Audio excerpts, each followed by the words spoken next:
joining us to remain your host, Luke Monday, all the way from Take Your Luggage. Happy New Year to you guys. Happy New Year, Happy New Year. So guys, that's a quick one. I don't want to waste much of your time. Like last year, so many persons applied to the GCUB Scholarship, the PEC-G Scholarship, but unfortunately, so many persons didn't get the scholarship. Some may be asking, but I have the requirement. I have my research proposal. I have a good grade, but I didn't get the scholarship. What may likely be the problem? Guys, don't worry. I have some possible solution to these problems, which I feel so many persons didn't take notice of with respect to the application process, based on the fact that the application is free, and you can select like 5 schools with respect to the GCUB Scholarship, and the PEC-G Scholarship, you can select like 2 schools. So many persons didn't take notice of this, which are the likely possible causes of this rejection with respect to this various scholarship. So guys, I don't want to waste much of your time. I'll just dive into this and share my screen for you guys so you guys can see and you guys can learn from this. So that as this year begins, as the scholarship also process starts, so many persons will likely get this right. So at the end of the day, you'll find yourself here in Brazil. So guys, let me just dive into this and somehow explain the necessary process to you guys. Okay guys, this is an editor from school. Unfortunately, this school now, the editor has been translated in English. This is called the Federal University, Universidade Federal de Santa Catarina. It's one of the biggest universities here in Brazil. So I'll be using this school editor to somehow explain why so many persons didn't get the scholarships with respect to the GCUB Scholarship, with respect to the PEC-G Scholarship, and also possible application process, either through the direct route or maybe through this various scholarship route. So guys, let me just dive into this and explain everything to you guys. So guys, first of all, each and every university has what they call the editor. This starts like a notice signifying to the general public, yes, the department has an opening for you guys to apply. But I won't dive into everything the editor contains. I'll just go straight to the main points that so many persons miss with respect to application process here in Brazil. After this, subsequent video I'll be showing you what the professors says with respect to this application process, which so many students apply based on this. So I'll be making videos subsequently to explain the outcome of this editor which the institution put out for so many persons to apply. So you guys can use this as a bedrock when applying to necessary scholarship such as GCUB Scholarship, such as PEC-G Scholarship, and also through the direct route. So first of all, I want to dive in straight to the main point of discussion. Okay guys, this is it. This is where I want to dive in. This table now, from this table you can see, this is the Department of Civil Engineering. This is my program, this is my course. So I want to use this as a yardstick for other institutions. So first of all, each and every professor have area of concentration or research line.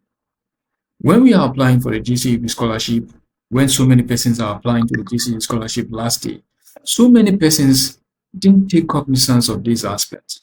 Okay, if I'm applying to this school, do I have a professor or does this school offer a similar program? Yes, it offers a similar program. Is there a professor with respect to my research interests? You understand? So many persons apply to this institution without taking cognizance with these aspects. At the end of the day, once your application comes in, and the professor reads this application, oh, this proposal sounds good, but there is no professor here that is working in this research interest. You find out that your application tends to be thrown out. So guys, first of all, like you can see, every professor has an area of interest. Have an area of interest, have a research line that they worked on, they are currently working on. Like you can see, this first professor now, Professor Gage, his area of interest and research line is a thermal performance of building, thermal comfort, energy efficiency, rational use of water in building, rainwater harvesting, sustainable building, life cycle, and climate change. So guys, this year now, if you are trying to apply to this school, this school has a case study now. So what you'll be looking at is that which of the professors have this similar research interest with mine? My research proposal, what am I giving to the school? What am I sending to the school? Is there any professor that have a similar research interest with mine? If there's any, so you have a better chance.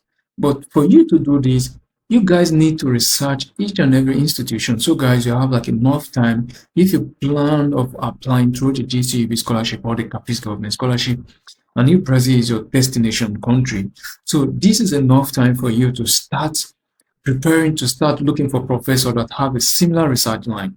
Brazil is just like US. Brazil is just like any other country. That for you to enter into this program, a professor must have like a similar research interest with yours. So guys, this is the way to avoid the rejection like so many persons get with respect to the GCUB scholarship, with respect to the Capiz scholarship. So guys, every professor has like a research interest, have a research line. So you can see this now, Professor Felipe Joan Paul has a research interest of development of cement materials, cementinous materials with application of nanotechnology concept. So every professor has this research line and research interest. So my advice for you guys is that, first of all, if you are applying to any institution in Brazil, what you need to look at, first of all, is there any professor that have a similar research line with mine? If there's any, fine and good. Does the institution offer this program? If there's any, fine and good. So once you have these two aspects, that means you can narrow your research interest to cut across what the professor or what the professors are working on. So if a professor reads your research proposal, definitely, oh, this research proposal aligns well with my current work. This is what I'm looking at. This is the kind of student I'm working at. So definitely you'll be selected for this various scholarship. But in the sense that, okay, I have this research idea, I'm working on this research idea, not finding what those professors are working on. So this is your own research idea, this is your research interest, but what are the professors working on? So if you are able to gather this necessary information, oh, this professor is working on this, and my research interest somehow cuts across this. So definitely, if I'm applying to this school, I stand a better chance to being selected. 80 to 90% chance of being selected with respect to this school, and you stand a better chance in entering this institution, either directly applying to this institution or through the scholarship route. So guys, this is just one of the various process, and this is the one of the major mistakes so many persons made last year with respect to this application process. So guys, 2026 has started, so you need this very aspect to be able to avoid the mistake we made last year. I myself made this mistake last year while applying to so many persons, while applying to some couple of students also. So based on this is my research. I've worked on this. I tried to, what are the problems? So I found out that most of these institutions we apply to, so many professors, they are not working on what we are sending to this institution. So that is why so many applications is being rejected. So many applications is being rejected. Why the few that are selected, you find out that those few that are selected, they have like professors that are working, that has like research project or research interest based on the research proposal those students submitted. So guys, this is just one of the various ways to be able to approach Brazilian universities. First of all, you need to research what are the research interests of these professors. If you have a research interest, then you can apply to this institution. But if there is no research interest, you need to keep on searching. You need to keep on searching until you get a professor that is working with your current research interest. So guys, I see, let me bring this to your notice. Like I said, you still have much time to be able to prepare, to be able to research the various professors that have your similar research interest with yours.